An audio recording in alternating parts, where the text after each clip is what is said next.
اونچا کر دیں تھوڑا سا.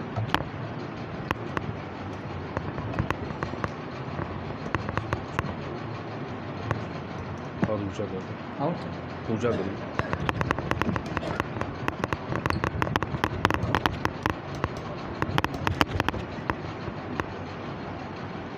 بس ٹھیک ہے.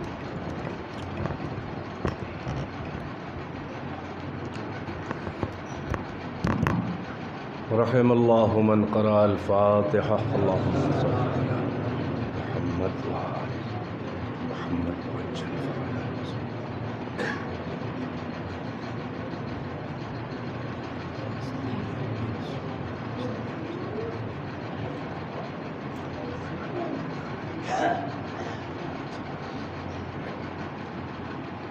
لا حول ولا قوة إلا بالله العلي العظيم.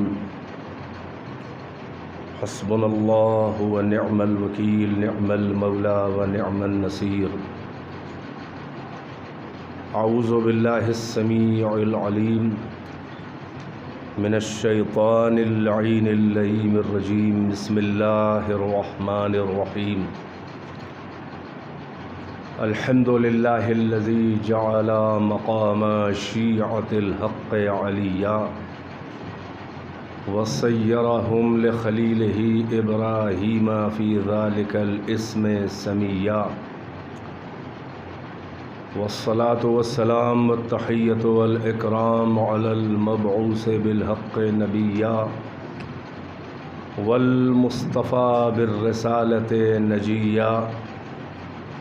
العبد المؤيد والرسول المسدد والنبي الممجد والمصطفى الأمجد والمحمود الأحمد صاحب الوقار والسكينة المدفون بأرض المدينة سيدنا ومولانا وحبيب قلوبنا وطبيب نفوسنا وشفيع ذنوبنا أبي القاسم محمد وآله الطيبين الطاهرين المعصومين أعلام الورى ومصابيح الدجى وأمان لأهل السرى الذين أذهب الله عنهم الرجس وطهرهم تطهيرا.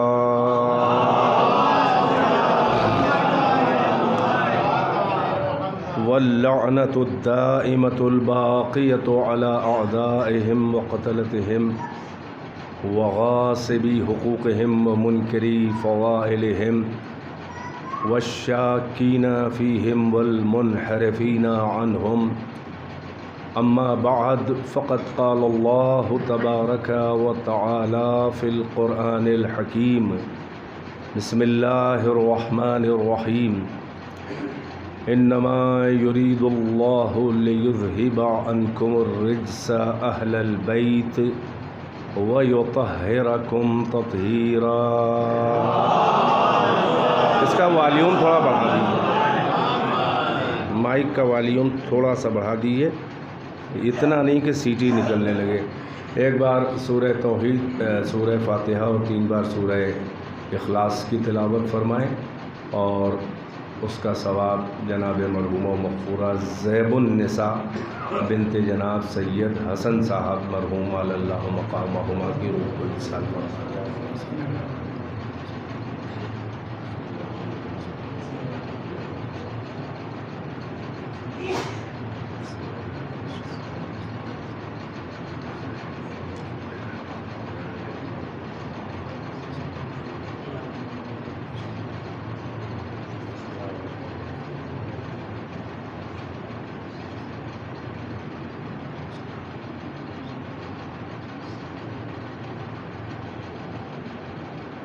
ایک صلوات پڑھیں بر محمد وآل محمد.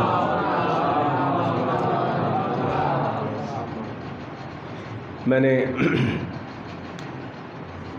آیت التطہیر کو عنوان قرار دیا, بہت مشہور و معروف آیت. قرآن مجید میں چند آیات ہیں کہ جن کو غرر الآیات کے نام سے یاد کیا جاتا ہے۔ غرر جمع ہے غرہ کی، غرہ سنگولر ہے، واحد ہے، اس کا پلیورل ہے غرر۔ غرہ کہتے ہیں ہر وجود میں جو پیش اس وجود کا آگے کا حصہ کہ جس منظر پر پہلی نظر پڑے وجود کے اور وہ اشتہار تعارف ہو اس وجود کا، یعنی اس کو دیکھ کے وجود جو مکمل ہے اس کا اندازہ لگے، اس اگلے تعارفی حصے کو غرہ کہتے ہیں ہر وجود کا۔ یہی سبب ہے کہ آپ کی پیشانی کو، ہماری آپ کی پیشانی جو ہے اس کو غرہ کہا جاتا ہے، کیونکہ یہ اشتہار وجود ہے اور سب سے پہلے بدن کے وجود کے جس حصے پہ نظر پڑتی ہے یہ لوح نور، تقسیم نور جہاں سے ہوتا ہے، تو گورے چٹے لوگ نہیں بلکہ سیاہ بھی اگر کوئی ہے تو اس کا یہ حصہ ضرور چمک رہا ہوتا ہے، تو وہ سب سے پہلے اس پہ نظر پڑتی ہے۔ اسی لیے کسی بھی ماہ کے پہلی کے چاند کو، جسے آپ ہلال کہتے ہیں، چاند رات جو دیکھتے ہیں، اس چاند کو، اس ہلال کو کہا جاتا ہے غرۃ الشہر، یعنی اس ماہ کا غرہ جو سب سے پہلے نظر آیا۔ اسی لیے لشکر کا وہ اگلا حصہ جو دور سے کوئی لشکر آ رہا ہو، گھوڑے وغیرہ، یہ تو اس اگلے حصے کو، اور عام طور سے گھوڑے کی پیشانی اور یہ سینہ جو چمک رہا ہوتا ہے آگے آگے، اس کو بھی غرہ کہا جاتا ہے۔ تو یہ غرہ کی تعریف ہے کہ جو ہر وجود کا تعارف کروا دے کہ کیا اندر وجود کے ہے مکمل وجود میں، اس تعارفی حصے کو کہا جاتا ہے غرہ۔ ایسے ہی قرآن مجید میں چند آیات ہیں کہ جو پوری کتاب مجید کا تعارف کراتی ہیں، چند آیتیں وہ چمکتی ہوئی سامنے سامنے، آگے آگے، اشتہاری اور تعارفی آیات، ان کو غرر الآیات کہا گیا۔ اور اب ان آیات کے جھرمٹ میں جو سب سے آگے آیت ہے وہ ہے آیت التطہیر، کہ جو ان غرر الآیات میں بھی ایسی چمکتی ہوئی آیت ہے کہ جو پورے قرآن مجید کا تعارف کروا رہی ہے۔ وجہ یہ ہے کہ قرآن صامت میں آیت التطہیر وہ آیت ہے کہ جو قرآن ناطق کے بے عیبی کا تعارف کراتی ہے۔ ماشاءاللہ آپ اہل نظر ہیں، مختصر مجمع سے ہی، لیکن بعض افراد کو تو میں باقاعدہ پہچانتا ہوں اور بعض اپنی پہچان ابھی کرا دیں گے۔ ایک صلوات پڑھیں گے محمد۔ اب خداوند عالم اس آیت میں اپنے بندوں میں ایک جو خاص گروہ ہے جن کو آپ خاصان خدا کہہ لیں، بہت ہی اسپیشل کوئی گروہ ہے کہ جن کا تعارف خداوند عالم کروا رہا ہے، اور اللہ کی نظر میں اس گروہ کا لقب ہی ہے اہل البیت، یعنی اللہ نے نام نہیں لیا ہے، نام تو بعد میں معلوم ہو جائے گا کہ کون ہے، بلکہ اللہ نے اہل البیت، یعنی کوئی البیت ہے اس کے اہل، یعنی جن میں ایبلٹی ہو، کیپیبلٹی ہو، ایفیشنسی ہو، جن میں صلاحیت ہو کسی بیت کا اہل ہونے کی، اور لفظ نام نہ لے کر لفظ اہل رکھ کے یہ تأثر دے دیا ہے، یہ پیغام دے دیا، یہ امپریشن دے دیا ہے کہ یہ ایسا کوئی خاص گروہ ہے، لفظ اہل رکھ کے یہ پیغام دے دیا کہ اس گروہ میں کسی نااہل کا گزر نہیں ہے. توجہ فرما رہے ہیں؟ کسی نااہل کا اس انجمن میں گزر نہیں ہے. اور مزاج بھی دین خدا کا یہی ہے کہ اللہ کے دین میں شخصیتوں کا اعتبار نہیں ہے، بلکہ یہاں اصول ہیں، معیارات ہیں. یہاں کسوٹی ہے، یہاں معیار ہے، یہاں کرائٹیرین ہے، یہاں اصول ہیں، یہاں بیسکس ہیں، یہاں فنڈامنٹلز ہیں. اور مکتب اہل بیت اور تمام مکاتب فکر اسلامی کا بنیادی فرق ہی یہی ہے. اگر آپ تاریخ کا جائزہ لیں اور جو کچھ بھی آپ کی معلومات ہے تو آپ غور کریں تو ریئلائز کریں گے کہ مکتب اہل بیت یہ اثنا عشری مکتب اہل بیت، تشیع، شیعان اہل بیت، شیعان علی، یہ جو ہمارا اسکول ہے، تمام اسلامی مکاتب فکر جو ہے فرقے، ان میں ہمارا بنیادی امتیاز یہ ہے کہ ان کے یہاں شخصیتیں پہلے مان لی جاتی ہیں، اصول بعد میں بنائے جاتے ہیں. اور ہمارے یہاں مکتب اہل بیت میں ہمارے یہاں شخصیت پہلے ریکگنائز نہیں کی جاتی، بلکہ ہمارے یہاں اصول پہلے ہیں، معیار پہلے ہے، کسوٹی پہلے ہے، کرائٹیرین پہلے ہے. جو ہمارے یہاں پہلے اصول پر مکمل اترے، ہم اس شخصیت کو ریکگنائز کرتے ہیں، اور جو اصول پر نہ اترے ہم کبھی اسے کچھ مانتے ہی نہیں ہیں. یعنی کہنے کا مطلب یہ ہے کہ تمام مکاتب فکر اسلامی میں عہدہ پہلے دے دیا جاتا ہے اور پرکھا بعد میں جاتا ہے.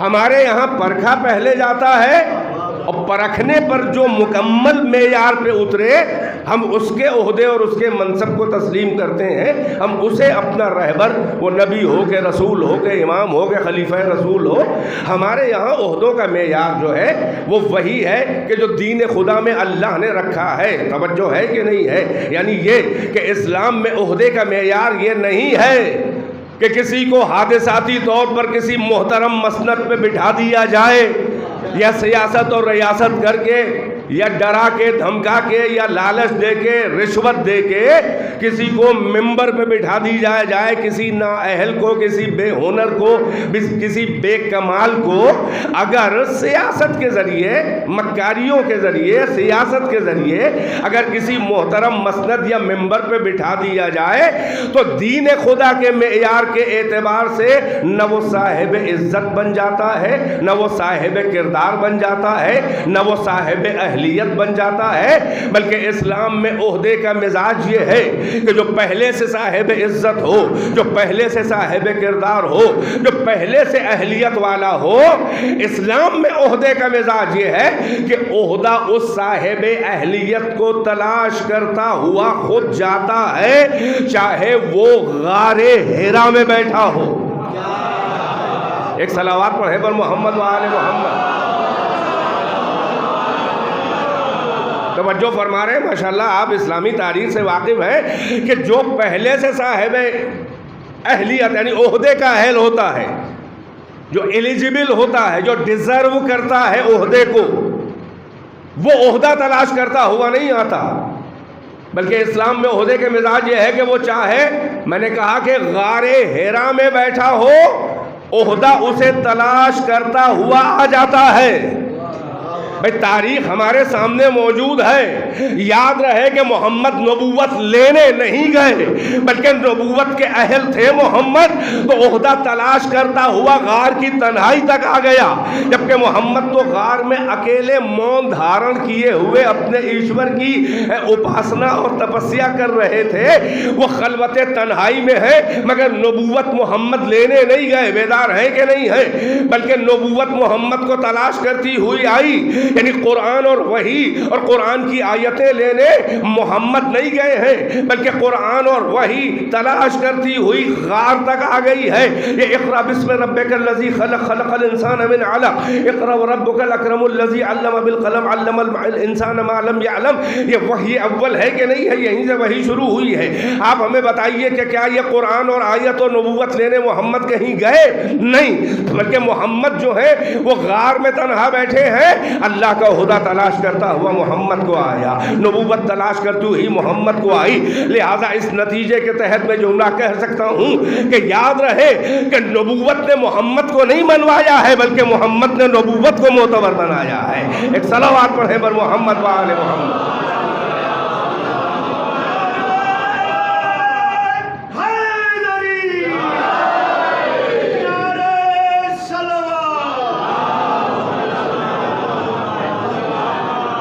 بھائی کافروں کی یہی تو نفسیات خداوند عالم قرآن میں فرما رہا ہے۔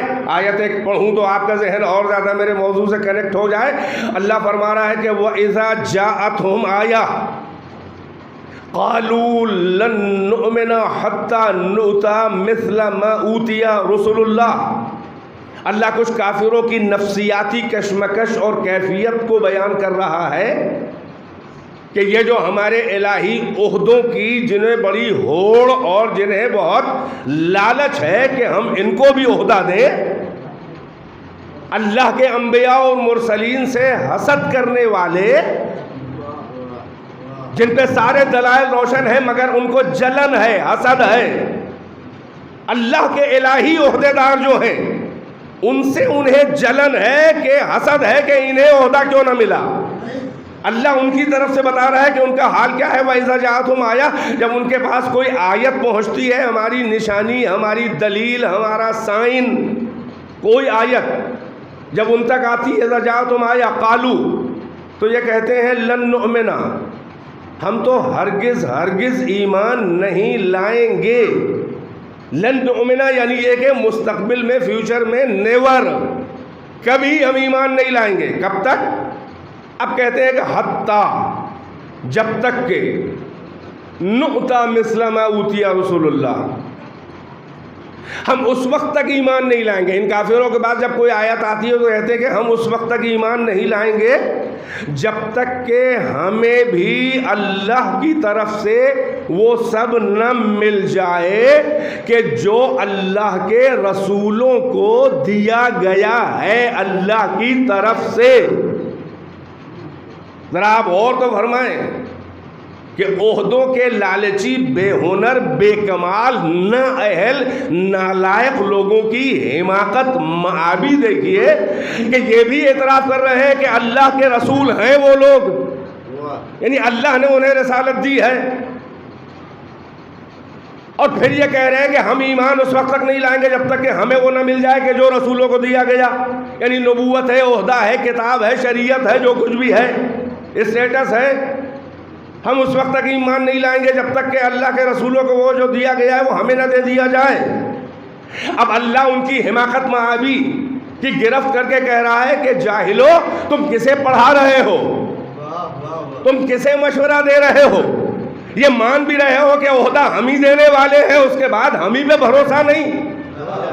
توجہ ہے کہ نہیں ہے؟ تو اللہ فرما رہا ہے کہ ہمیں رائے مشورہ نہ دو، اللہ اعلم حیث یجعل رسالتہ، اللہ کو سب سے زیادہ علم ہے اس بات کا کہ اپنی رسالت کہاں رکھے۔ یہ قرآن کی آیت ہے، توجہ فرما رہے ہیں، اللہ اعلم، اللہ سب سے بڑا عالم ہے کہ اپنے منصب رسالت حیث یجعل رسالتہ، کہ اپنی رسالت، اپنا عہدہ، اپنا منصب، اپنی پیغمبری کہاں رکھے، کس انسان کو دے۔ ہمیں سب سے زیادہ عہدہ ہمارا ہے تو ہم سب سے بڑے عالم ہیں، ہمیں تمہارے مشورے کی ضرورت نہیں ہے۔ بھئی یہیں سے معلوم ہو رہا ہے کہ نااہلوں نے ہمیشہ یہ چاہا کہ ہمیں عہدہ ملے، مگر اللہ یہ کہہ رہا ہے کہ ہم اپنے علم سے فیصلہ کرتے ہیں. بھائی بیدار ہے کہ نہیں ہے؟ اور اللہ نے یہاں پہ یہ نہیں کہا کہ اللہ سب سے بڑا قادر ہے, اللہ قدرت ہے, اللہ کو جس کو چاہے عہدہ دے دے, رسالت دے دے, نہیں, بلکہ کیا کہ اللہ عالم, اللہ کو سب سے زیادہ علم ہے. یعنی اگر قدرت کا حوالہ دیتا تو یہاں پر جبر لازم آ جاتا اور عہدے کا کوئی معیار نہ رہ جاتا, کیونکہ وہ تو ہر شے پر قادر ہے. نہیں, بلکہ اللہ نے علم کا حوالہ دیا. یعنی یہ کہ ایسا نہیں ہے کہ ہم جسے چاہے بنا دیں, نہیں, بلکہ ہم اپنے علم سے دیکھتے ہیں کہ کون عہدہ میرا سنبھال سکتا ہے, کس کے اندر صلاحیت ہے, اہلیت ہے عہدہ سنبھالنے کی. لہذا ہم اپنے علم سے انتخاب کرتے ہیں کہ اپنے منصب پیغامبری کو کہاں پہ دیں.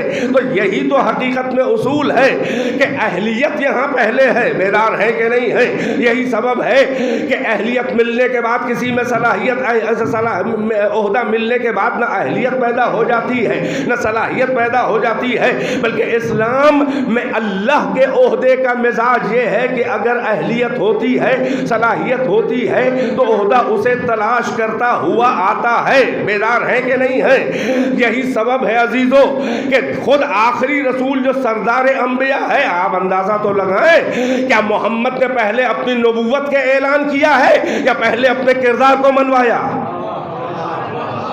ماشاءاللہ اہل علم ہے, پہنچ رہی ہے میری بات کے نہیں. آپ ساری تاریخ اٹھا کے دیکھ لیں, ہماری تو ابھی 1400 سال کے اندر کی تاریخ ہے, یہ کوئی 5-6 ہزار کی پری ہسٹوریکل کوئی بات نہیں ہے. یہ مہابھارت وغیرہ ہے کہ جس کی کوئی دلیل ہی نہ ہو. بھئی یہ ہو کہ ہماری آستھا ہے, آستھا کی بنیاد پہ بڑے بڑے فیصلے لوگ کر رہے ہیں.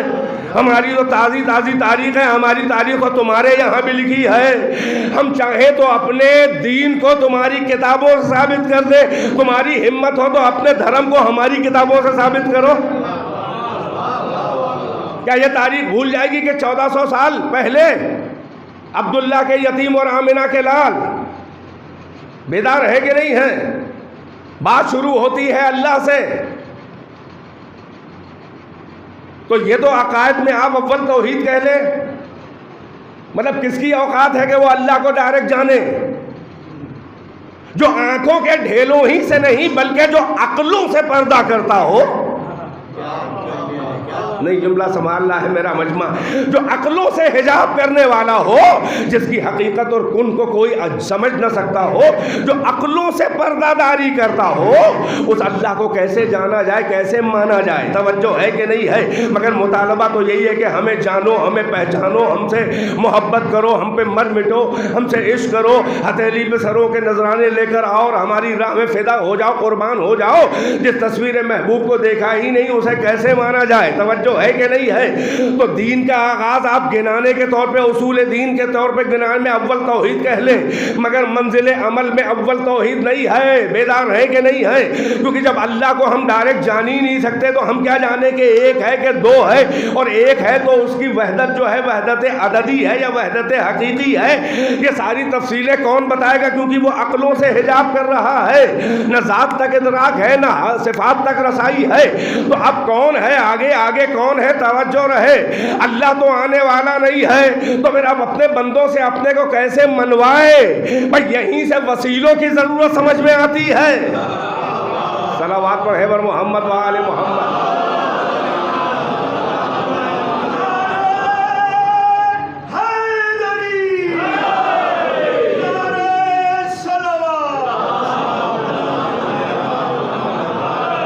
مشہور تاریخ کا واقعہ ہے, ہر کتاب میں لکھا ہے بلا تفریق مذہب و ملت. یہ تو ہسٹری ہے نا, ہر تاریخ میں لکھا ہے کہ جب عبداللہ کے یتیم محمد ابن عبداللہ آمنہ کے لال 40 سال کے ہو گئے تو قوم عرب مشرکین مکہ کو جمع کر کے کوہ صفا پہ کھڑے ہوئے اور اپنی قوم سے کہا, یعنی مشرکین مکہ, عرب مشرک ہے سب, کہ دیکھو میں پہاڑ پہ کھڑا ہوں اور تم پہاڑ کی وادی میں نیچے کھڑے ہو, اور پہاڑ کے پیچھے جو کچھ بھی منظر ہے وہ میں دیکھ رہا ہوں, ادھر بھی دیکھ رہا ہوں ادھر بھی, مگر تم کچھ نہیں دیکھ رہے ہو. پہاڑ کے پیچھے تمہارے لیے جو کچھ بھی ہے وہ غیب ہے, انسین, انویزیبل ہے تمہارے لیے. اب یہیں سے بات شروع کی ہے. اگر میں تم سے کہوں اے میری قوم عرب کہ پہاڑ کے پیچھے ایک لشکر ہے جو اسلحوں سے لیس ہے، اٹیکنگ پوزیشن میں تمہارا دشمن، اور وہ تم پر بس حملہ کرنے آنے ہی والا ہے پہاڑ کے پیچھے سے، تو کیا بغیر اس کے کہ اپنے پاؤں سے چل کر اپنی نیکڈ آئیز سے وہاں جا کے دیکھے بغیر یہیں کھڑے کھڑے میری بات پر یقین اور اعتبار اور بھروسہ کرو گے، ریئلائز کرو گے کہ میں سچ کہہ رہا ہوں کہ پہاڑ کے پیچھے جو ہے وہی ہے اور میں صحیح کہہ رہا ہوں، بغیر اس کے کہ تم خود سے چل کے جا کے دیکھو میری بات پر یقین کرو گے کھڑے کھڑے؟ ہر تاریخ میں لکھا ہے کہ ایام جاہلیت کے ضدی اور جھوٹے جاہل عرب کہ جن کا دور ہی دور جاہلیت کہلایا، بیک زبان مشرکین مکہ نے کہا کہ اے عبداللہ کے یتیم، اے آمنہ کے لال، ہم کیوں آپ کی بات پر یہیں کھڑے کھڑے بھروسہ اور اعتبار اور یقین نہ کریں، کیونکہ آپ ہمارے درمیان پیدا ہوئے، ہمارے درمیان بچپنا گزرا، ہمارے درمیان نوجوانی گزری، ہمارے بیچ میں آپ یہ قوی و ہیکل 40 سال کے حسین جوان کی شکل میں موجود ہیں۔ ہم نے آج تک نہ کبھی آپ کو جھوٹ بولتے ہوئے دیکھا، بھئی محسوس نہیں کیا یہ کون کہہ رہا ہے؟ ایام جاہلیت کے ضدی اور جاہل مشرک عربوں نے محمد ابن عبداللہ سے کہا کہ کیوں نہ یقین مانیں گے کھڑے کھڑے، ہم چل کے نہیں جائیں گے، جو انسین ہے پہاڑ کے پیچھے ہے بغیر دیکھے یہی کھڑے کھڑے آپ کی بات پر یقین کریں گے، کیونکہ آج تک ہم نے آپ کو نہ کبھی جھوٹ بولتے دیکھا، نہ ہم نے امانتوں میں خیانت کرتے آپ کو دیکھا۔ یعنی عربی میں اگر ان کے الفاظ دہراؤں تو انہوں نے کہا کہ تم تھا صادق اور امین ہم نے نہیں دیکھا، 40 سال کے ہو گئے، ذرا محسوس تو کریں یہ کون اعتراف کر رہا ہے؟ محمد کو صادق و امین کون کہہ رہا ہے؟ یہ کلمہ گو نہیں ہے، یہ مسلمان نہیں ہے، یہ صحابہ نہیں ہے، ابھی تو اسلام کی بات ہی نہیں چلی ہے، ابھی تو اعلان رسالت اور توحید اور قرآن اور وحی اور شریعت اور کلمہ کچھ وجود ہی میں نہیں آیا ہے۔ یہ ایام جاہلیت کے مشرک ہیں جو محمد کے کردار کا اعتبار اتنا کر رہے ہیں کہ آپ کا جیسا صادق و امین ہم نے دیکھا ہی نہیں۔ بیدار ہے کہ نہیں ہے؟ اور مزہ تو یہ ہے کہ یہی دو صفتیں ہیں، یعنی صداقت اور امانت، صادق و امین، کہ جس کے اوپر نبوت کا اعتبار ٹھہرا ہوا ہے، دین خدا کا بھروسہ اسی کے اوپر ٹھہرا ہوا ہے۔ یہ مسلمان نہیں کہہ رہے صادق و امین، توجہ، ارے وہ مسلمان تو بعد میں آئیں گے، اب ہم کیا کہ مشرک تو محمد پہ شک نہ کرے کردار محمد پر، مشرک تو کہے تم سا صادق و امین نہیں، اب کلمہ پڑھنے کے بعد اگر میدان حدیبیہ میں کوئی صاحب یہ کہے کہ اتنا بیک فٹ پہ آ کے صلح کرنے کی مشرکین مکہ سے ضرورت ہی کیا تھی، اور اپنے بڑے سے آ کے کہے کیا یہ اللہ کے رسول ہیں، تو وہ کہے کہ مطلب بات خراب ہو رہی ہے کہ ہاں اللہ کے رسول ہیں، توجہ ہے کہ نہیں ہے؟ تو پھر خود کہتے ہیں کہ آج جتنا ان کی رسالت پہ شک ہوا اتنا اس سے پہلے کبھی نہیں ہوا، یعنی شک تو شروع ہی سے تھا مگر آج شک جو ہے وہ سب سے زیادہ ہو گیا۔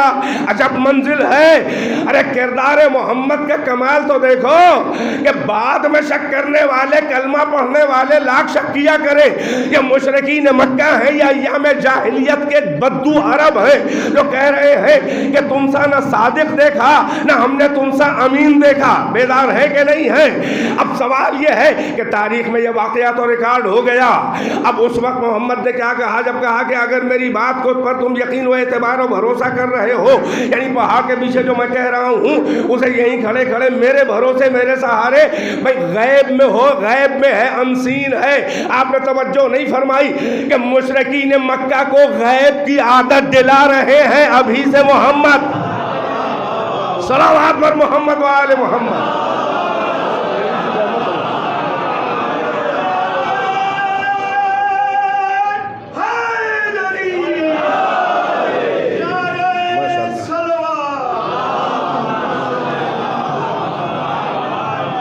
ایک اور صلوات سے نوازیں محمد وآل محمد۔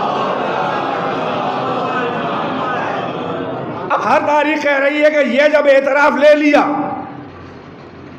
تب کیا کہا کہ اگر میری بات پر بھروسہ ہے تمہیں اتنا کہ خود کہہ رہے ہو کہ تم سے صادق و امین نہیں دیکھا اور یہیں کھڑے کھڑے میری بات جو غیب میں ہے اسے دیکھے بغیر میرے سہارے مان رہے ہو کہ صحیح ہے، تو کہا کہ کوئی جوان بھی اپنی قوم کے لیے اتنا حسین اور اتنا اچھا پیغام لے کر نہیں آیا جیسا میں تمہاری یعنی اپنی قوم کے لیے لے کے آیا ہوں، اور پیغام یہ ہے کہ ایک اللہ ہے وحدہ لا شریک ہے، اس ساری کائنات جہان کا ہمارا تمہارا خود ان بتوں کا پیدا کرنے والا ہے، وہ وحدہ لا شریک ہے، اس کا شرک نہ کرو عبادت میں، وہ ہر لحاظ سے ایک ہے اور میں اس کا رسول ہوں، اور موٹی موٹی باتیں بیان کر دی، جس کو ماننا تھا مانا، جس نے نہیں مانا نہیں مانا، تاریخ میں یہ ریکارڈ ہو گیا۔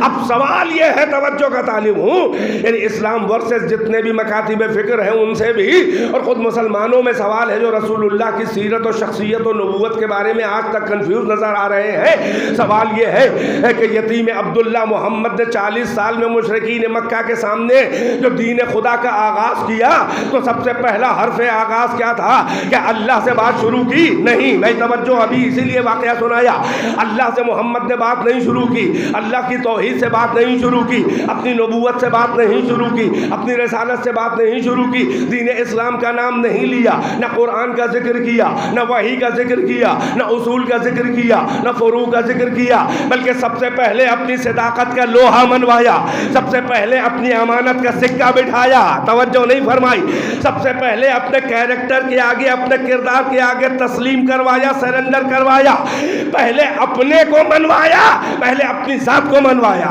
محمد نے پہلے اپنی شخصیت کو منوایا، محمد نے پہلے اپنے اعتبار کو منوایا، محمد نے پہلے ان کا بھروسہ جیتا، پھر اپنے سہارے، اپنے بھروسے، اپنے اعتبار پر عقلوں سے پردہ کرنے والے اللہ کی توحید کو منوایا، پھر اپنے ہی سہارے اپنی نبوت کو منوایا، نہیں غور فرمایا، پھر اپنے ہی سہارے ساری غیب کی باتیں منوائی، اور ایسا منوائی کہ جنہیں ایمان کہا جائے، جنہیں فیت کہا جائے، جو عقل سے اتر کے قلب تک آ جائے، بیدار ہے کہ نہیں ہے؟ تو اب سوال یہ ہے کہ نہ توحید بتائی، نہ رسالت بتائی، نہ اللہ کی توحید بتائی، نہ قیامت بتائی، بلکہ پہلے اپنے کو منوایا۔ میں اسی لیے تو میں کہہ رہا ہوں کہ دین خدا میں آگے آگے کون ہے؟ توجہ ہے کہ نہیں ہے؟ آگے آگے شخصیت محمد ہے، آگے آگے اعتبار محمد ہے، آگے آگے محمد کی صداقت اور امانت ہے، آگے آگے کردار محمد ہے۔ بھئی یہی سبب ہے کہ جب اللہ نے اب قرآن نازل کیا تو جب سورہ توحید نازل کیا تو سورہ توحید میں ہو اللہ احد، اللہ الصمد سے پہلے لفظ قل رکھا۔ کیا ہے سورہ توحید؟ قل هو اللہ احد۔ اے محمد آپ کہہ دیجئے قل، توجہ ہے کہ نہیں ہے؟ یعنی اللہ نے یہ احسان کا بدلہ اور عقیدہ توحید میں محمد کا جو رول ہے، ہائے ہائے میرے الفاظ نہیں پہنچ رہے ہیں آپ تک، اللہ نے توحید کو الگ سے نہیں بیان کیا بلکہ لفظ قل آگے رکھا ہے، محمد آپ کہہ دیجئے۔ یعنی آپ نے، میں عقلوں سے پردہ کرنے والا، آپ نے اپنے کردار کے سہارے مجھے منوا لیا، تو اب میں توحید کا پیغام نہ دوں گا جب تک کہ آپ کے وسیلے کا ذکر نہ ہو جائے۔ صلوات پڑھیں، امت محمد ہیں آپ۔ یعنی لفظ قل کو سند توحید بنایا۔ اللہ کو چاہیے تھا کہ بندوں سے جو لوگ ملا لوگ کہتے ہیں کہ ڈائریکٹ اللہ میاں، کوئی وسیلہ نہیں چاہیے، سیدھے اللہ میاں بس ہم عبد ہے وہ معبود۔ سوال یہ ہے کہ اللہ نے تمہیں ڈائریکٹ منہ کہاں لگایا؟ اللہ یوں بھی تو کہہ سکتا تھا کہ یا ایھا الناس ہو اللہ احد،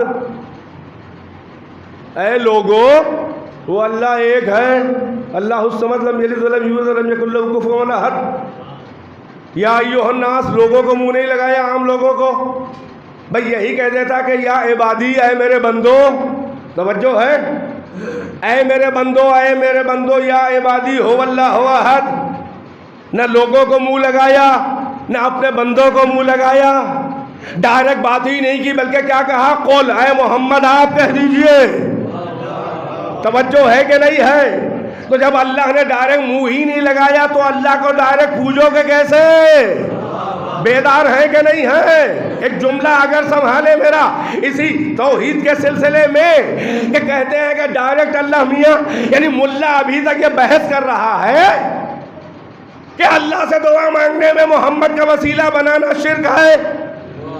بھئی یہی تو بحثیں ہو رہی ہیں 24 نمبری ملاؤں کے درمیان کہ اللہ کو اللہ سے حاجت مرادیں مانگنے میں یا رسول اللہ کہہ کے یہ کہیں بدعت نہ ہو جائے، یہ شرک نہ ہو جائے۔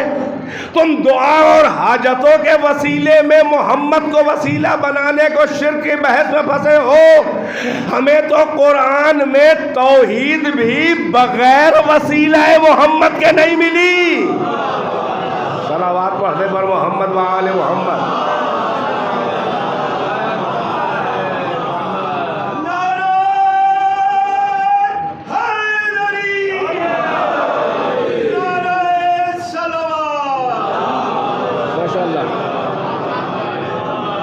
ایک اور صلوات پڑھ دیجئے بھائی آپ۔ بیدار ہے کہ نہیں ہے؟ یعنی کہنے کا مقصد یہ تھا کہ محمد ہی محمد، بظاہر آپ ذرا اندازہ لگائیں کہ کہنے کو تو آج بڑا آسان ہے نا کہ ساری تحقیقیں ہو چکی ہیں اور ہم تک تو پیغام توحید اور اللہ وغیرہ بہت کچھ پہنچ چکا ہے۔ ہمیں پہل بتائیے کہ ایک جھوٹی روایت بھی ایسی ہے کہ کوئی محمد ابن عبداللہ کے پاس کوئی عرب کا انٹلیکچوئل کلاس، بھائی سبھی تھوڑی نا بدھو تھے، کوئی ایک تو عقل مند آدمی کہیں ایک جھوٹی روایت میں دکھائیے جو آیا ہو عبداللہ کے بیٹے کے پاس کہ ہمیں اللہ کے بارے میں نہ بتائیے، ہمیں توحید کے بارے میں نہ بتائیے، ہم اپنی عقل اور آیات آفاق و انفس و کائنات میں غور کر کے اللہ کے ہونے، اس کے ایک ہونے سے ہم اس سے فارغ ہو کے آئے ہیں، ہمیں آپ کے وسیلے کی ضرورت نہیں، ہم ڈائریکٹ اللہ میاں کو پہچان چکے ہیں۔ آپ اپنا اسٹیٹس بتائیے، ہم نے سنا ہے کہ آپ نے دعویٰ کیا ہے کہ آپ اللہ کے رسول ہیں، اپنے بارے میں بتائیے کہ آپ کا اسٹیٹس کیا ہے، ہمیں اللہ کے بارے میں نہ بتائیے، ہم پہلے سے جانتے ہیں اللہ کیا ہے کوئی ایسی جھوٹی روایت؟ بھائی بڑا محسوس میں کہہ رہا ہوں 1400 سال کی تاریخ ہے سنی شیعہ ساری کتابوں میں، اور جو نان مسلم سے لکھی ہیں آپ جا کے دیکھیں، ایک جھوٹی روایت ایسی نہیں ہے کہ کوئی یہ کہے کہ ہم اللہ و توحید اس سے فارغ ہو کے آئے ہیں، ہمیں ڈائریکٹ اللہ کو ہم جانتے ہیں۔ آپ اپنے بارے میں بتائیے آپ رسول ہیں کہ نہیں ہیں؟ توجہ ہے کہ نہیں ہے؟ اسی لیے میں کہتا ہوں یہ واقعات گواہ ہیں کہ عرفان محمد بہت بہت اہم ہے۔ جس نے اللہ کو پہچانا، جس نے محمد کو پہچانا، جس نے محمد کو جانا اس نے اللہ کو جانا، جس نے محمد کو پہچانا اس نے اللہ کو پہچانا، جس نے محمد کو جتنا جانا اللہ کو اس نے بس اتنا ہی جانا۔ یہ خطابت کے الفاظ نہیں ہے، پریکٹیکل محسوس کریں۔ اور جس نے محمد کو جیسا جانا اللہ کو بھی اس نے ویسا ہی مانا۔ محسوس نہیں کیا آپ نے؟ نہیں اگلا جملہ کہوں تو آپ کے ذہن میں آ جائے، بھائی محمد کو کیسا جیسا جانا لوگوں نے، اللہ کو بھی اسی انداز میں مانا۔ اس کا توحید پہ اثر یہ ہوا کہ جس نے محمد کو اپنا جیسا بشر مانا وہ اللہ کے بھی ہاتھ پاؤں کا قائل ہو کے رہا۔ صلوات پر محمد و آل محمد۔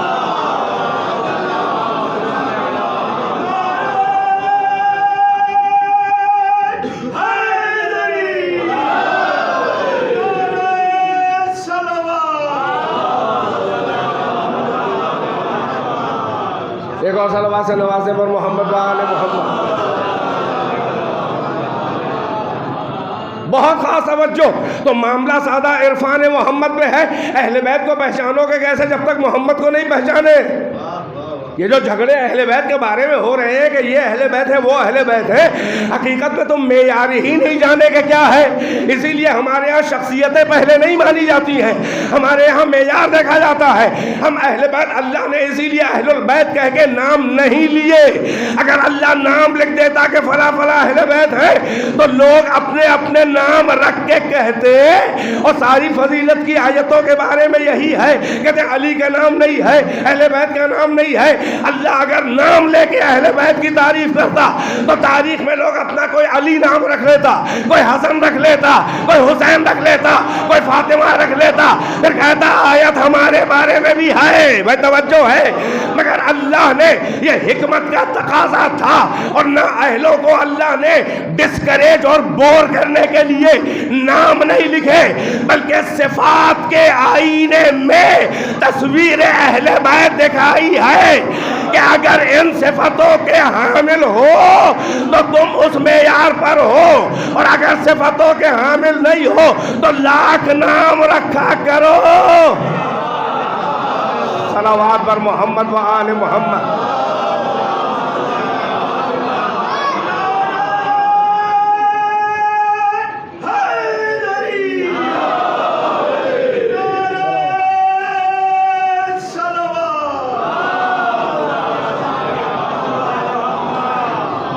توجہ ہے کہ نہیں ہے؟ یعنی یہ کہ قرآن مجید میں اونچے اونچے فضائل اللہ نے بغیر نام لیے اپنے خاص بندوں کی تعریفیں کی ہیں بہت۔ بعض آیتیں اتنے ہائی لیول کی ہیں، جملہ اگر سنبھالیں، یعنی خالق مخلوق میں کسی کی مدح کرے، تعریف کرے، اپریشیٹ کرے، وہ کوئی معمولی بندہ ہوگا؟ خود سانے سند کا قصیدہ پڑھے۔ اب بعض آیتیں اتنے ہائی وولٹیج پر، اتنی ہائی لیول کی ہیں، اتنی مدح اللہ نے بعض آیتوں میں کی ہے۔ میں صحیح کہہ رہا ہوں اور چیلنج ہے میرا کہ بعض آیتیں اتنے ہائی لیول کی ہیں کہ اگر محمد اور آل محمد نہ ہوتے تو ان آیتوں کو معنی اور مصداق نہ مل پاتے۔ نہیں، لفظ معنی و مصداق کی تشریح کرنی پڑے تو مجلس پڑھنا ہی بیکار ہے۔ ایک صلوات پڑھے بر محمد و آل محمد۔ محسوس نہیں کیا میں نے جو کہا؟ یعنی اتنے ہائی لیول کی مدح ہے کہ کسی پہ فٹ ہی نہیں ہو سکتی سوائے محمد و آل محمد کے۔ بعض آیتیں بے معنی رہ جاتی اگر محمد و آل محمد کا لیول نہ ہوتا، ان کا کوئی مصداقی نہ ہوتا فزیکل ورلڈ میں، عالم خارج میں۔ بھئی یہی سبب ہے کہ ہم نے عرض کیا کہ ہمارے یہاں اہلیت پہلے ہے، عہدہ اہلیت دیکھ کے ملتا ہے۔ اللہ نے اسی لیے اہل البیت کہا ہے کہ جو نا اہل ہے وہ اس میں گھسنے کی کوشش نہ کرے۔ اسی لیے آیت کے دو ترجمے نظر آئے، کیونکہ عقائد کے دو فلیور ہیں۔ ایک فلیور یہ ہے کہ بس مان لیا ہے کسی وجہ سے، ملاؤں کی جھوٹی تبلیغ، راویوں کی جھوٹی روایتیں، مقابلے میں حسد میں، آل محمد کے حسد میں کچھ لوگوں کو اونچی اونچی شخصیتیں بنا دیا گیا، اور موٹے موٹے بھاری بھاری القاب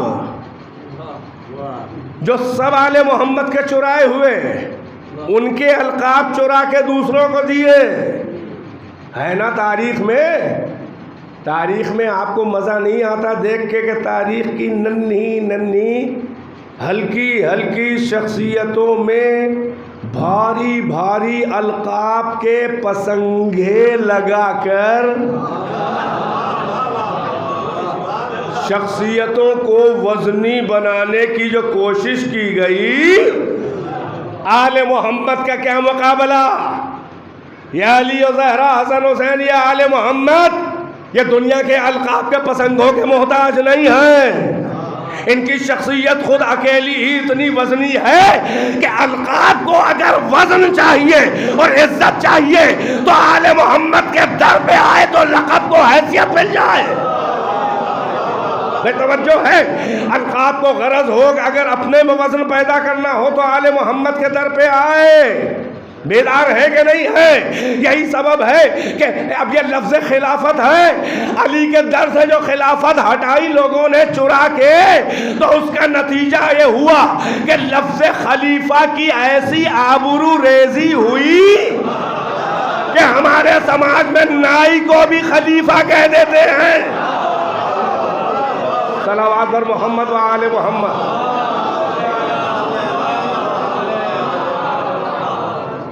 القاب نے حرمت کھو دی، آبرو چلی گئی. آل محمد کے در سے ہٹایا تو القاب کی حیثیت نہ رہ گئی. توجہ ہے کہ نہیں ہے؟ چنانچہ القاب دینے کے بعد بھی شخصیتوں میں وزن نہ پیدا ہوا، مگر اللہ کی نظر میں القاب کی حیثیت نہیں ہے. یعنی لقب دے کے کوئی بھاری نہیں ہو جاتا، بلکہ وزنی ہوتا ہے تو لقب ڈھونڈتا ہوا آتا ہے کہ ہمیں عزت مل جائے. یہی سبب ہے کہ اہل سنت کے 4 بڑے اماموں میں، فقہ کے اماموں میں، ایک امام احمد ابن حنبل، جن کے فرقے کو فرقہ حنابلہ کہا جاتا ہے، امام احمد ابن حنبل کا جملہ سماعت فرمائے.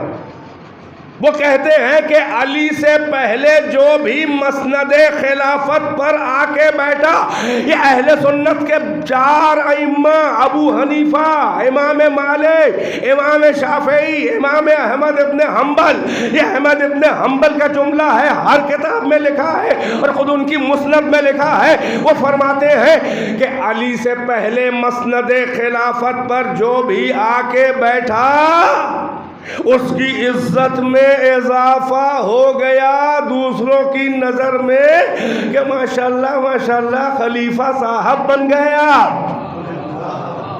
یہ میرا جملہ نہیں ہے نا آپ کا، یہ بہت بڑے امام اہل سنت کا جملہ ہے 1200 سال پہلے کا.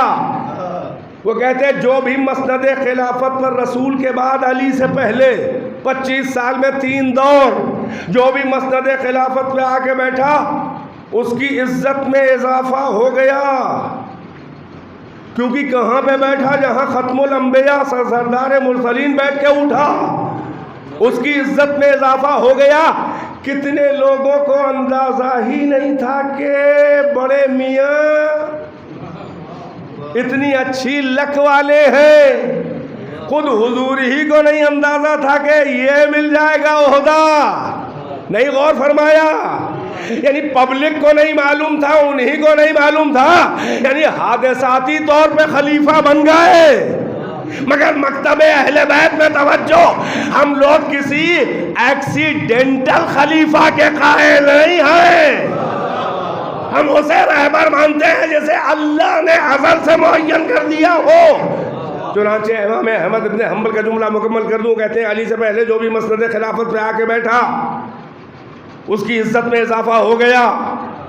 مگر جب علی مسند خلافت پہ آ کے بیٹھے تو امام احمد ابن حنبل کہتے ہیں کہ جب علی آ کے بیٹھے تو علی کی عزت میں اضافہ نہیں ہوا، بلکہ مسند خلافت کا معیار اونچا ہو گیا کہ علی یہاں آ کے بیٹھ گئے. ایک صلوات پڑھے پر محمد و آل محمد.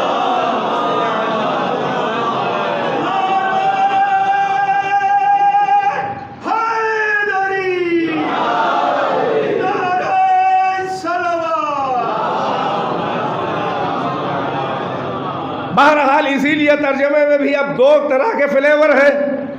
ایک یہ ہے کہ مان لیا ہے تو اب عزت کرنی ہے، اور گھما پھرا کے ثابت کرنا ہے کہ اہل تھے. اور ایک مکتب اہل بیت ہے کہ مان نہیں لیا ہے، وہ ہے اس قابل، اور اللہ بتا رہا ہے کہ اس قابل ہے. توجہ ہے کہ نہیں ہے؟ لہذا آئے تطہیر میں 2 طرح کے ترجمے نظر آ گئے. ایک صلوات سے نواز دے پر محمد و آل محمد. بہرحال پیش امام صاحب تو ہمارے پاس بیٹھے ہیں، لہذا سب کچھ میرے قابو میں ہے اس وقت. ایک صلوات پڑھے پر محمد و آل محمد. ذرا سی رحمتیں اور مل جل کے ایک بلند آواز سے صلوات سے نوازیں.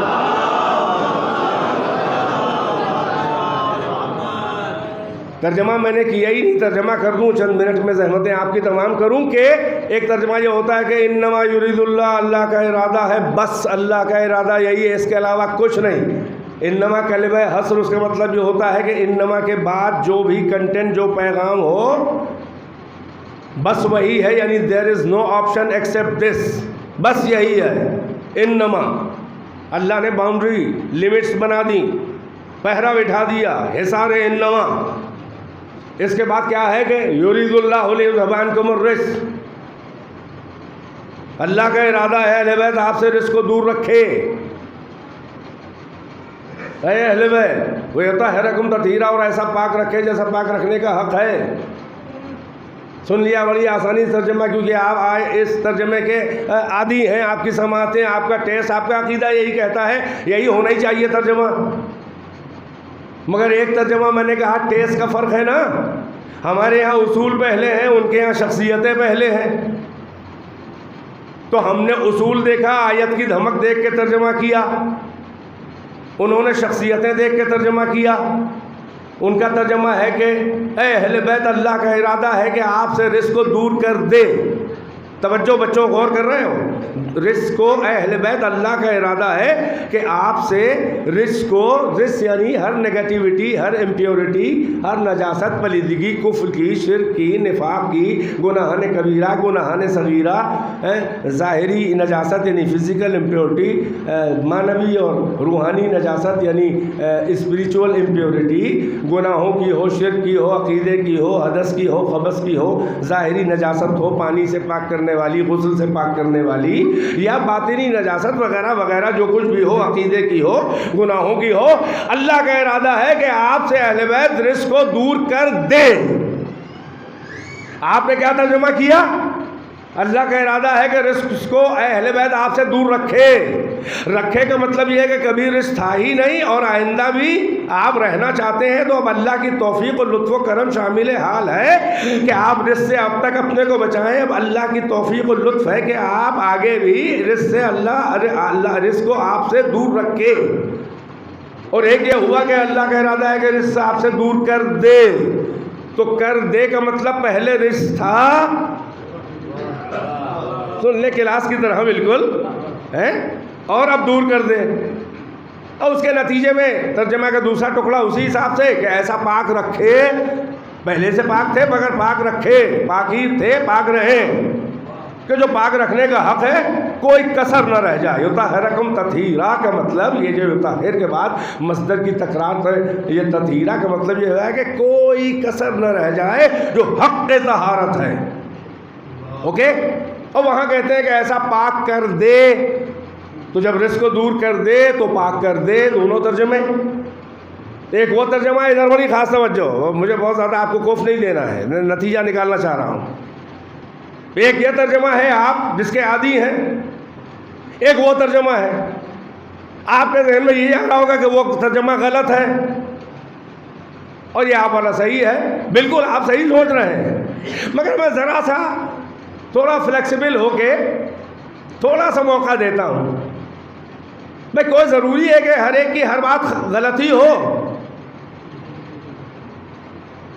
بھائی تھوڑی دیر کے لیے مان لیجئے کہ ان کا ترجمہ صحیح ہے، مگر ان کے لیے، آپ کے لیے نہیں ہے وہ ترجمہ صحیح۔ بھائی اتنا مان لیجئے کہ آپ کا ترجمہ آپ کے لیے صحیح ہے، ابھی راز بتا رہا ہوں، اور ان کا جو ترجمہ ہے وہ ان کے لیے صحیح ہے۔ بھائی تھوڑی سی چھوٹ تو دیجئے۔ بھائی ان کے عقائد کی مجبوریاں بھی تو کچھ سمجھا کیجئے۔ بھائی برادری کے اور فائدہ ہی کیا ہے؟ کچھ تو ہمدردی ہو۔ ترس کھانے کے قابل ہیں بہت سے لوگ ان کے عقائد، وجہ بتا دے کیا ہے؟ ان کا ترجمہ ان کے حساب سے صحیح ہے، اور ان کے عقیدے کی مجبوری ہے کہ یہ ترجمہ کرے کہ اس کو دور کر دے۔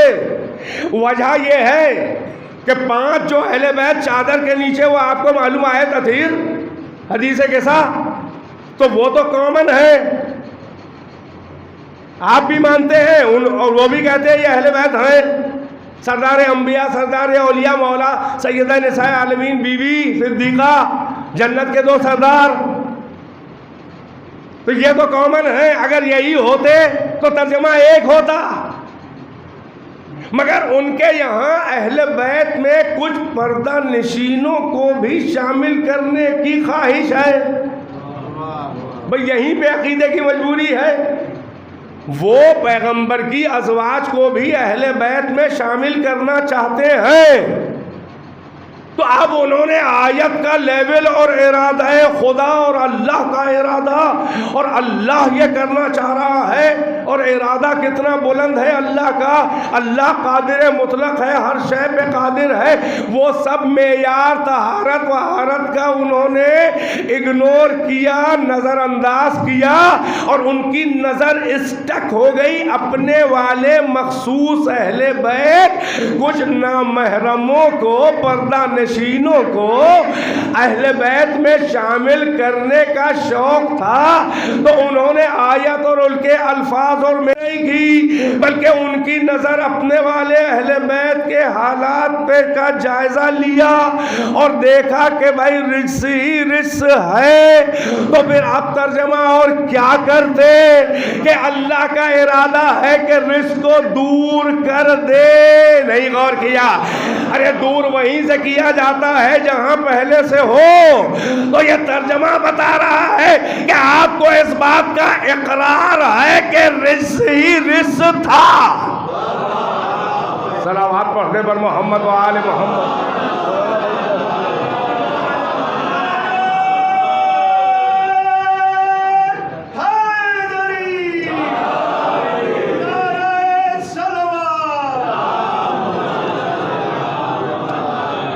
ایک اور صلوات سے بلند آواز سے نوازنے پر محمد و آل محمد.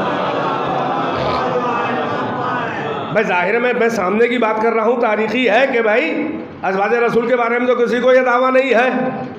وہ معیار طہارت، توجہ. اسی لیے میں کہہ رہا ہوں کہ آیت آنے کے بعد کوئی پاک نہیں ہو گیا ہے، بلکہ جو بے عیب اور رجس سے دور تھے اور پہلے سے پاک تھے، اللہ ان کا انٹروڈکشن کرا رہا ہے آیت تطہیر میں. آیت کے نازل ہونے کے بعد کوئی آٹومیٹیکلی پاک نہیں ہو گیا.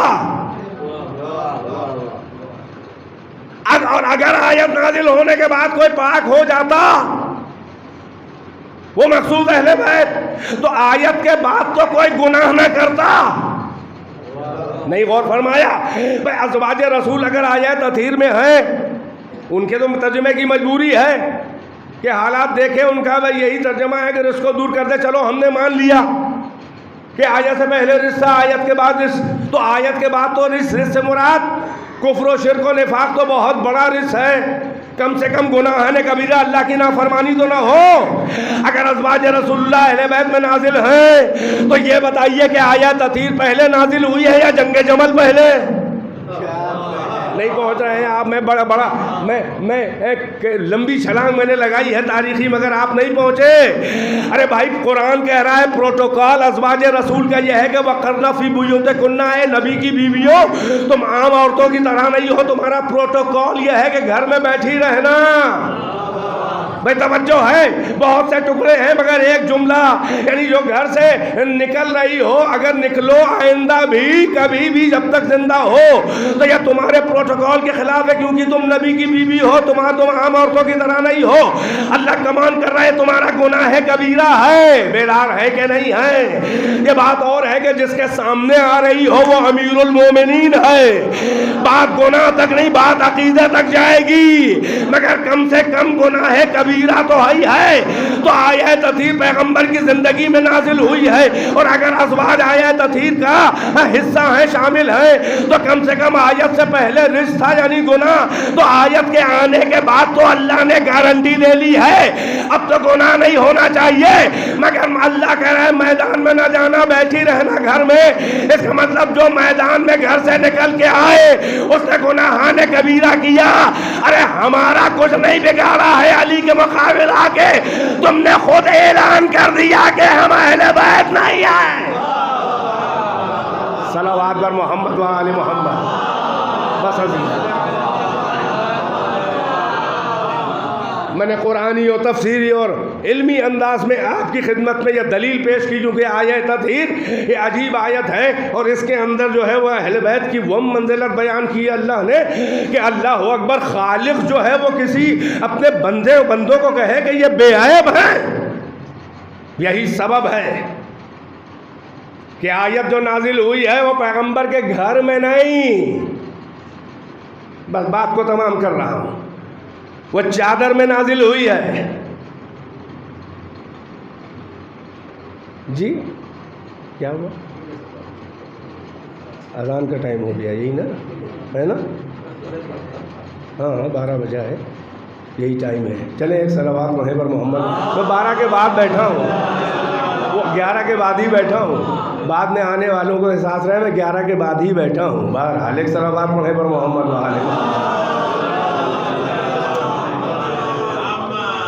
وہ میری محنت سوارت ہو جائے، 2-4 جملے میں بات اور مختصر سے مسائل پڑھوں گا۔ ایک اور صلوات سے نوازے پر محمد و آل محمد۔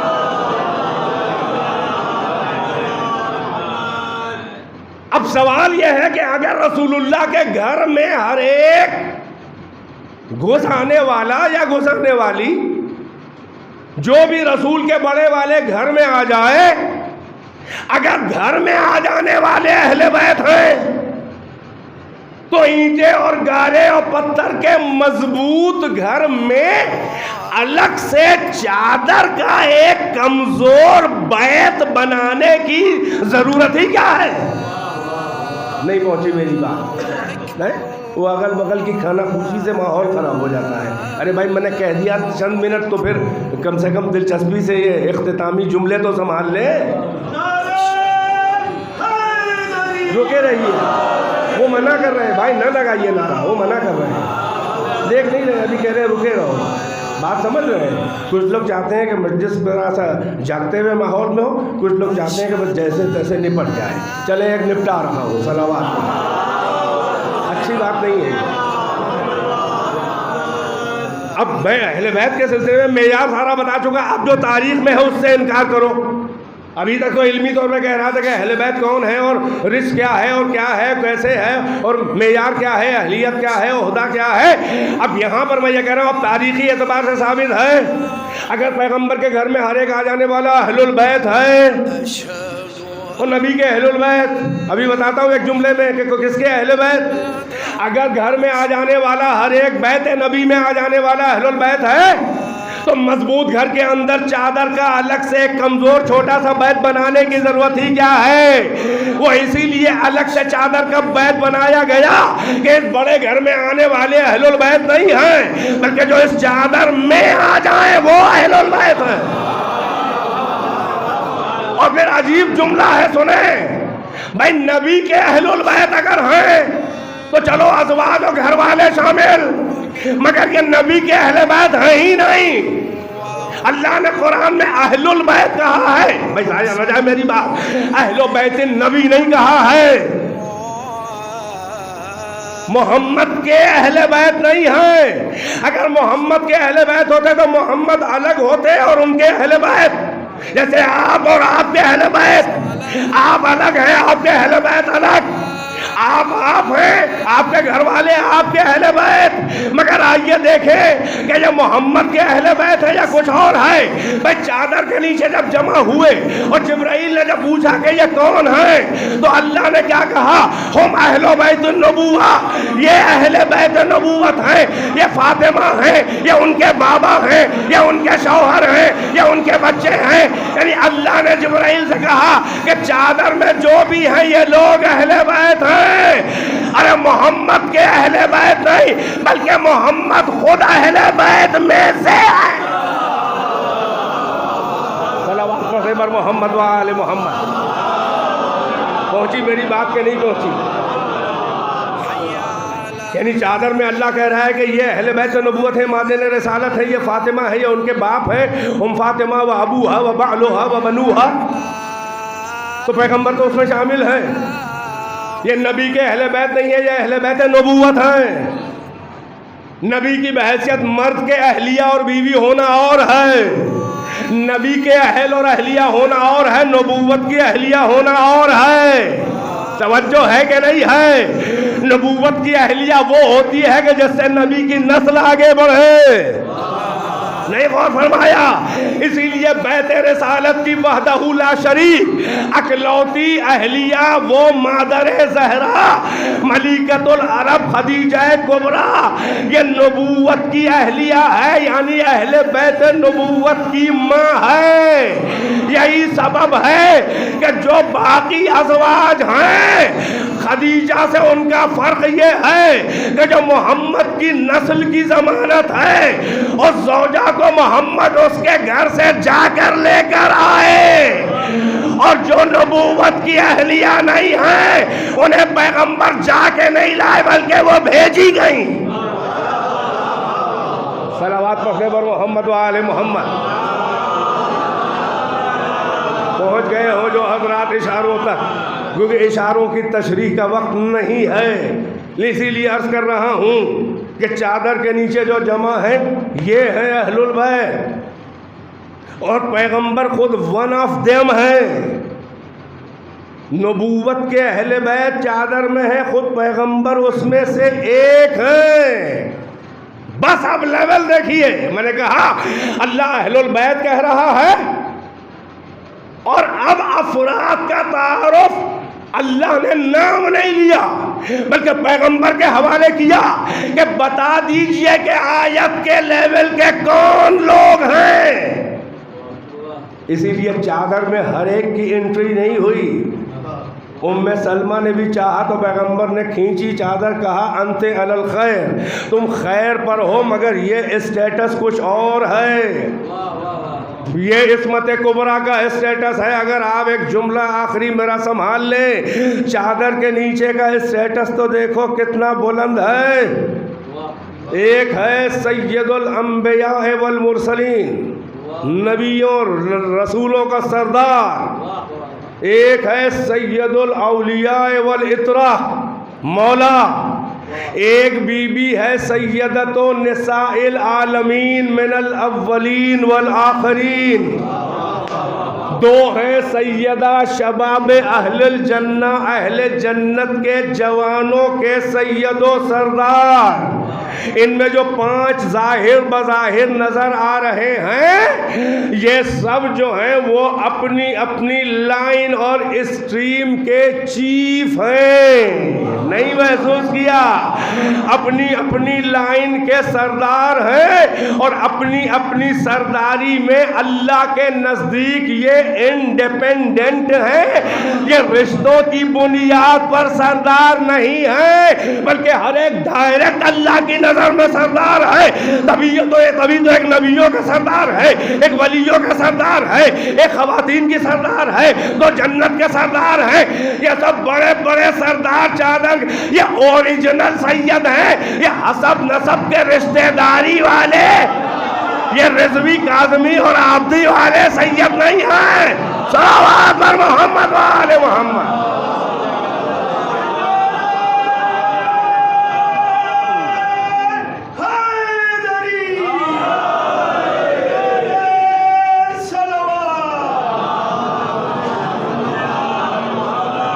بس میں نے بات کو وعدے کے ساتھ تمام کیا کہ یہ بڑے بڑے سید و سردار ہیں چادر کے نیچے، ہر ایک اپنی لائن کا سردار۔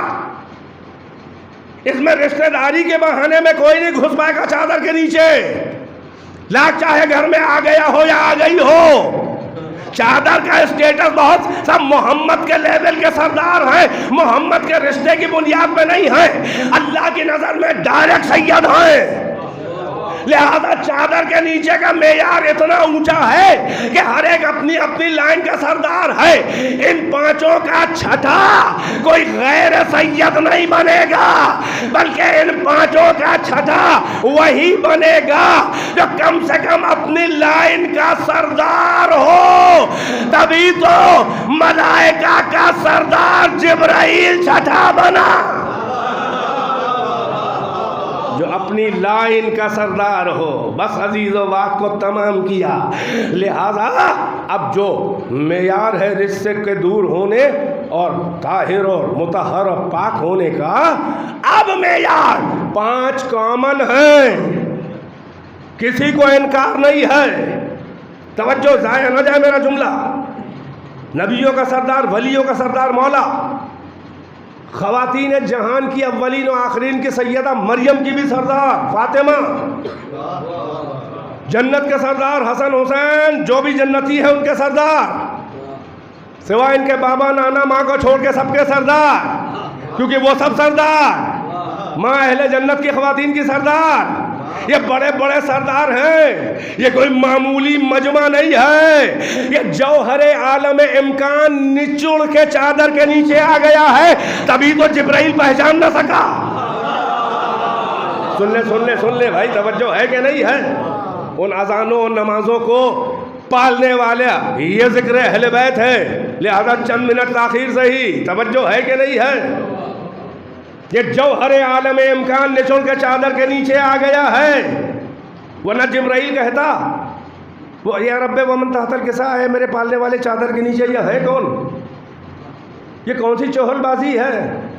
جس در پہ آتا ہے صبح شام وہی پیغمبر کے پاس ایک بار در فاطمہ سے گزرتا ہے 2 بار، وہ بابو جبرائیل جا کے پیغمبر کی قبر کے مزار کے داہنی طرف بابو جبرائیل وہ در ہے، وہ بیت علی فاطمہ ہے جس پہ باب جبرائیل لکھا ہے، جبرائیل اسی میں سے داخل ہوتے تھے، آتے وقت بھی فاطمہ سے ملاقات، جاتے وقت بھی اہل بیت سے ملاقات، روز آنے جانے والا وہی لے کر آئے، موقع نکال کے کبھی بچوں کا جھولا جھلائے، کبھی سیدہ کی چکی چلائے، اتنا زیادہ فیملیئر ہونے کے بعد بھی کہہ رہا یہ ہے کون؟ کیا یہ ہمارے اور آپ کے جیسے بشر انسانوں کی طرح کوئی بدتمیز آدمی ہے؟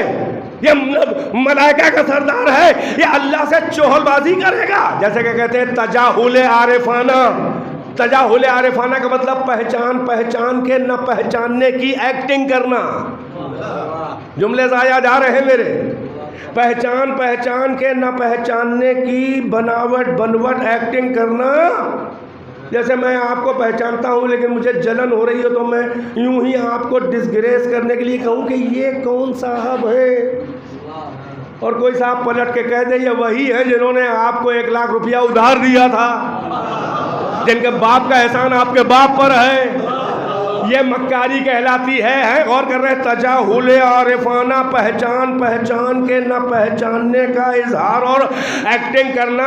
یہ کوئی منافق بشر نہیں ہے جو اہل بیت کے بارے میں پوچھے یہ کون ہے، یہ سید الملائکہ ہے، یہ خادم اہل بیت ہے، یہ اللہ سے پوچھ رہا ہے آخر یہ چادر کے نیچے ہے کون؟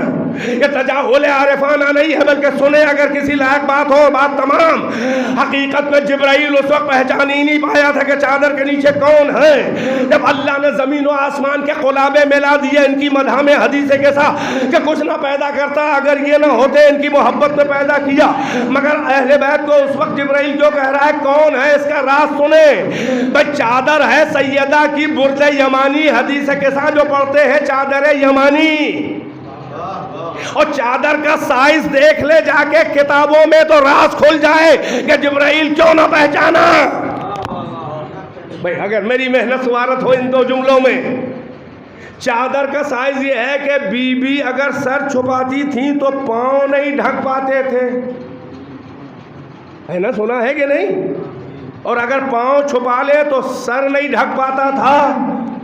اتنی چھوٹی چادر کے جس میں مکمل صدیقہ خود نہ چھپ پائیں، اور چھوٹی سی چادر میں کبھی غور تو کرے ملا لوگ کہ اس میں جو ہے وہ پیغمبر بھی آ گئے، اس میں علی بھی آ گئے، اس میں حسن حسین بھی آ گئے، اس میں بی بی بھی خود آ گئی، اور لو سب سے بڑی قیامت ہے کہ وہ جبرائیل بھی ابھی اس میں آ جائیں گے۔ تو جس چادر میں فاطمہ اکیلی مکمل نہ چھپ پائیں، اس چادر میں کیسے یہ سارے لوگ سما گئے؟ یہیں سے راز کھلتا ہے کہ اہل بیت جائے نہ جائے جملہ علمی طور پر آپ کے گارنٹی کے ساتھ میں کہ کسی کتاب میں آپ کو نہیں ملے گا، مگر اس کا جواب اس کے علاوہ ہے نہیں کہ جس چادر میں بی بی اکیلی نہ آ پائیں اس میں اتنے پنجتنے پاک اور جبرائیل کیسے آ گئے؟ اس کا راز یہ ہے کہ اہل بیت اس وقت اپنی شکل ظاہری اور شکل بشری میں نہیں تھے، بلکہ اپنی حقیقت اولی کہ جب پہلے پہل اللہ نے اہل بیت کو عالم انوار میں خلق کیا تھا، وہ سمٹ کے اپنے نورانی پیکر میں آ گئے تھے، اور یہ اس وقت کا نورانی پیکر ہے. نہ زمان پیدا ہوا تھا، نہ مکان پیدا ہوا تھا، نہ جبرائیل پیدا ہوا تھا، نہ ملائکہ پیدا ہوئے تھے.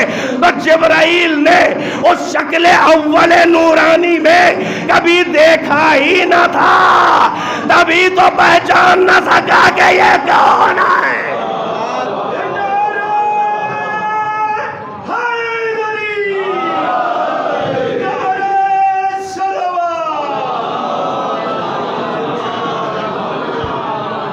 بس عزیزوں ایک صلوات سے نوازیں اور زحمتیں تمام کر دیا.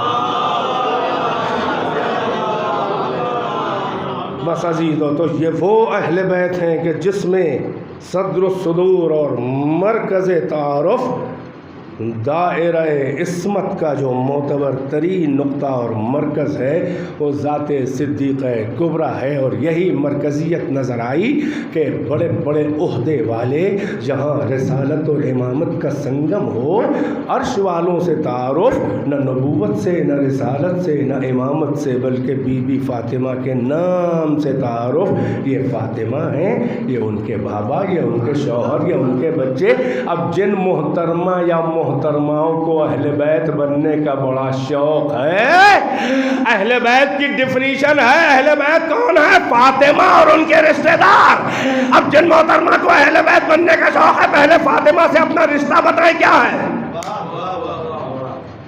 یہ بی بی وہ مرکز تعارف ہے کہ آیت کے نزول کے بعد کم سے کم 6 مہینہ اور زیادہ سے زیادہ، اس کے بھی آگے 10-12 مہینہ بھی علامہ زمخشری کے جیسے مفسر اہل سنت نے لکھا کہ حکم خدا سے پیغمبر وَأْمُرْ أَهْلَكَ بِالصَّلَاةِ، پیغمبر سے اللہ نے کہا اپنے اہل کو صلاح کا امر دیجئے. حکم خدا سے آیہ تطہیر کے بعد، اس حکم کے بعد وَأْمُرْ أَهْلَكَ در سیدہ پر فجر کے فریضے سے پہلے آ کے کہتے تھے السلام علیکم یا اہل البیت انما یرید اللہ، یعنی فقط در علی و زہرا پہ آ کے حکم خدا سے سلام کرنا. یہ اگلی دلیل ہے کہ کوئی اور اہل بیت ہوتے تو پیغمبر وہاں بھی جاتے. اور اب اس در پہ سلام کرے پیغمبر، نبیوں کا سردار جس در پہ سلام کرے، جس بی بی کے آنے پر نبیوں کا سردار کھڑا ہو جائے، سارے نبیوں کا محترم معراج میں ہر نبی استقبال پیغمبر میں. اور یہ ترمذی شریف اہل سنت کی صحاح ستہ کے 3 نمبر کی کتاب کے کلما دخلت فاطمہ قام الیہا رسول اللہ ورحبها وقبل یدیہا واجلسہا مکانا. جب کبھی فاطمہ، جب کبھی کوئی ایک بار نہیں، فاطمہ پیغمبر کی خدمت میں آتی تھیں، جیسے ہی دیکھتے تھے تو پیغمبر کھڑے ہو جاتے تھے. قام الیہا، کھڑے ہو کے ٹھہرے نہیں رہتے تھے بلکہ آگے بڑھ کے استقبال کرتے تھے اور کہتے تھے مرحبا مرحبا، ویلکم، خوش آمدید جانے پدر. اور آگے بڑھ کے ان کے دونوں ہاتھوں کو چومتے تھے، ہاتھوں کو چومتے تھے. ہاتھ اگر باپ اور بیٹی کی محبت فقط یہ رشتہ، فقط یہ اس کا پروٹوکول ہوتا تو اولاد کی محبت میں والدین پیشانی چومتے ہیں، چہرہ چومتے ہیں، سر چومتے ہیں. ہاتھ تو کسی محترم صاحب منصب جناب کے چومے جاتے ہیں. عجیب یہ بیوی ہے، نہ رسول ہے، نہ نبی ہے، نہ امام ہے، نہ خلیفہ ہے، مگر اپنے معیار اور اللہ کے نزدیک اپنی اہلیت و اسٹیٹس میں نہ اپنے بابا سے کم ہے، نہ اپنے شوہر سے کم ہے، نہ اپنے بچوں سے کم ہے. اور پیغمبر یہی پروٹوکال، وہ مقام و منزلت فاطمہ کا تھا. وہ اجلسہا مکانا، اور پھر ساتھ میں لے کے آتے تھے اور اپنی جگہ پر فاطمہ کو بٹھاتے تھے. اپنی جگہ پر نہیں بیٹھتے تھے، خود پہلو میں اور اپنے مقام پہ، جہاں سے اٹھ کے، یہ مقام ختم نبوت ہے کہ جہاں پہ فاطمہ کو بٹھا کے بتاتے تھے کہ ختم نبوت و رسالت و دین خدا کی محافظ یہی بی بی مرکز ہے کہ جس کا پہلا امام، جس کا شوہر ہے، باقی سارے محافظ دین خدا سب اس کے بچے ہیں. 11 یہ وہ کعبۃ الاسماء ہے، یہ وہ بی بی ہے کہ جو مرکز فضائل، یہ ام الفضائل ہے. کیا تاریخ میں یہ پڑھ کے تعجب نہیں ہوتا، حیرت نہیں ہوتی کہ جس در کا یہ پروٹوکال ہو کہ جبرائیل بغیر اذن اذن کے چادر میں نہ آئے، رسول جس در پہ کھڑے ہو کے سلام کرے، جس کا یہ پروٹوکول اللہ و رسول کی نظر میں ہو، در کا فاطمہ تو بہت بلند ہے، جس در کی اتنی عزت ہو، کیا اس در پہ آگ اور لکڑی جمع کی جائے؟ کیا ہے؟ حیرت نہیں ہوتی؟ چھوڑو فرقہ واریہ، چھوڑو مسلک کی جنگیں، اہل بیت تو اللہ و رسول اور تمہاری نظر میں معتبر ہے۔ فاطمہ سے اونچی تو کوئی خاتون نہیں ہے، تو اپنی ماں سے بھی اونچی، مریم سے بھی اونچی ہے۔ ہمیں بتاؤ 18 سال کی لڑکیوں کی عمر میں شہنشاہ کائنات کی اکلوتی شہزادی کو کون سا ایسا مرض تھا کہ 18 سال میں بوڑھی ہو گئی؟ بس اجرکم اللہ، 2-4 جملے معرفت کے ساتھ آپ کے آنسو نکل رہے۔ ایک مومنہ کی مجلس ایصال صبا، گھر والوں کے زخم دل ابھی ہرے، ایک مومنہ عزادار، سیدہ کی کنیزوں کی کنیز، سیدہ کے شہید بچوں کو رونے والی مومنہ کی، آؤ دیکھو ایک ایسی بھی ماں ہے۔ کون خاتون اپنے گھر میں عزت دار نہیں ہوتی؟ ہمارے یہاں تو باپ بیٹیوں کو عزت دیتا ہے، کیونکہ ہم نبی کی امت ہیں جس نے اپنی بیٹی کو عزت دی ہے۔ یہاں تو مومنات کی بڑی گھروں میں عزت ہے، باپ ہو تو عزت کرے، شوہر ہو تو احترام اور محبت کرے، بچے ہوں تو ظاہر ہے قدموں کے نیچے جنت۔ یہ کون ماں ہے یہ جو 18 سال کی ہے؟ ارے یہ رحمت ہے اس باپ کے لیے جو خود رحمت للعالمین ہے، یہ اس شوہر کے لیے نصف دین ہے کہ جو خود کل ایمان ہے، یہ ان بچوں کی اس کے قدموں کے نیچے جنت ہے جو خود جنت کے سردار ہیں۔ یہ سامنے کے حقائق ہیں، مگر دیکھو آؤ عالم غربت فاطمہ کے جیسے در کی بے حرمتی اور مظلومیت، آئے آگ اور لکڑی جمع کر کے دھمکی دی جا رہی ہے کہ نکلو سب لوگ باہر ورنہ گھر کو جلا دیں گے۔ مجھے اس پر اتنا تعجب نہیں ہے، کیونکہ کچھ لوگ اتنے ہی ذلیل اور خبیث تھے، وہ پیغمبر کے سامنے بغاوت کے لہجے میں بولنے لگے تھے۔ آخری وقت میں کاغذ اور قلم اور ہذیان کا الزام، مصائب کی ابتدا تو کم سے کم یہی، پیغمبر اسی کرب میں دنیا سے گزرے کہ میرے سامنے یہ حال ہے، میرے بعد میرے بچوں کا کیا ہوگا؟ تبھی کہتے تھے اہل بیت کے بارے میں ہم اللہ سے ڈراتے ہیں تمہیں، ہمارے اہل بیت کا خیال رکھنا۔ مگر کیا خیال رکھا گیا؟ آگ اور لکڑی جلا دیں گے۔ حیرت یہ ہے کہ ارے کم سے کم چند لوگ اگر یہ جلانے آئے تھے تو بہت نہ صحیح تھوڑے ہی سے آ کے کہہ دیتے کہ ارے کیا غضب کر رہے ہو، یہ کون سا در ہے؟ کسی نے نہ ٹوکا، ایک شخص نے ڈرتے ڈرتے یہ کہا کہ ہائے اس گھر کو جلا دو گے، اس میں تو فاطمہ ہے۔ ایک بدبخت شقی سنگ دل نے کہا ہوں گی فاطمہ، ہوں گی، جلا دیں گے۔ بی بی نے یہ جملہ سنا ہوگا تو کتنی دل پہ چوٹ لگی ہوگی کہ ہائے میری کوئی عزت ہی نہ رہ گئی، ابھی جہاں اتنی عزت فرشتے اور نبیوں کا سردار، میری کوئی اہمیت ہی نہیں۔ بھئی یہ دھمکی سنی تو ان کو فاطمہ نے دیکھ کے سمجھ لیا، گھبرا گئی، شیر خدا ہے، اشجع العرب ہے، کہیں علی کو غیظ نہ آ جائے۔ ارے جلدی سے کہا علی آپ للہ نہ جائیے گا دروازے کے پاس، چاہتی تھی کہ کہیں جنگ نہ ہو جائے، کہیں بس وصیت پیغمبر جو عہد ہم سے اور علی سے لے کے گئے ہیں، کہیں شیر کو غضب میری بے حرمتی دیکھ نہ پائیں گے۔ چنانچہ کہا آپ بیٹھے، خود دروازے پہ آئیں۔ 2 مصلحتیں تھیں، ایک تو یہ تھی کہ پس پردہ ایک خاتون کی آواز سن کے شاید ان کی غیرت عرب جاگ جائے کہ عورت بات کر رہی ہے۔ عورتوں کا اتنا لحاظ عرب میں ہوتا تھا کہ عورتوں سے منہ نہیں لگتے تھے لوگ۔ فاطمہ اس لیے آ گئی کہ نہ مانو پیغمبر کی بیٹی ہے خاتون، ننھے ننھے بچوں کی ماں تو ہوں، کم سے کم غیرت آ کے ارے اور رحم کھا کے واپس چلے جائیں۔ اور فاطمہ نے آ کے اسی لیے کہا کیا چاہتے ہو؟ ارے ہم کہاں تمہارے امور سیاست میں دخل دیتے ہیں، ہمارے بابا کا غم ہی ہمارے لیے کیا کم ہے، ہمیں بابا کا غم ہی اکیلے بیٹھ کے منا لینے دو۔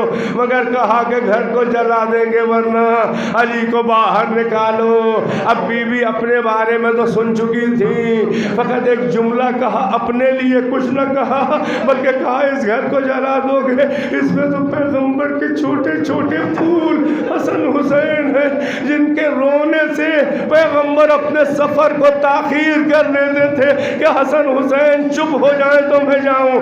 ان کے ساتھ کہا سب کو جلا دوں گا۔ لو عزادارو، دھمکی اور آگ کے شعلوں میں فاصلہ نہ تھا۔ لو در سیدہ، لو در وحی و الہام، لو جبرائیل جس چوکھٹ کو چومتا تھا وہ در جلا دیا گیا۔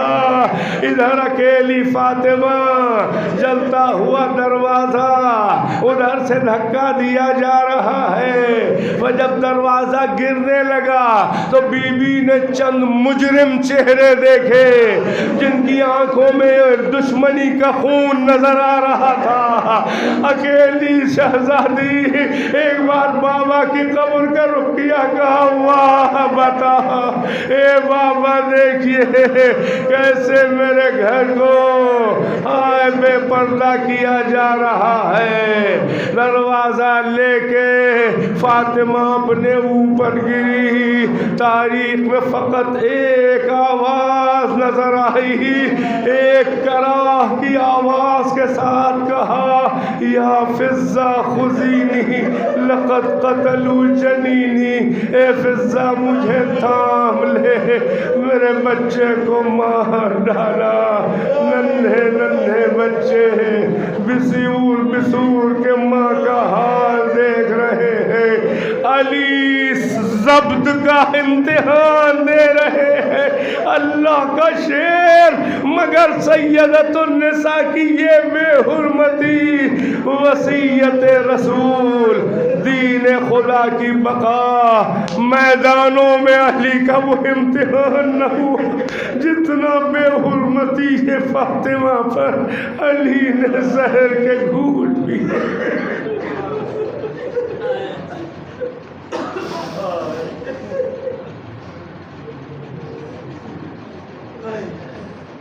فَسَيَعْلَمُ الَّذِينَ ظَلَمُوا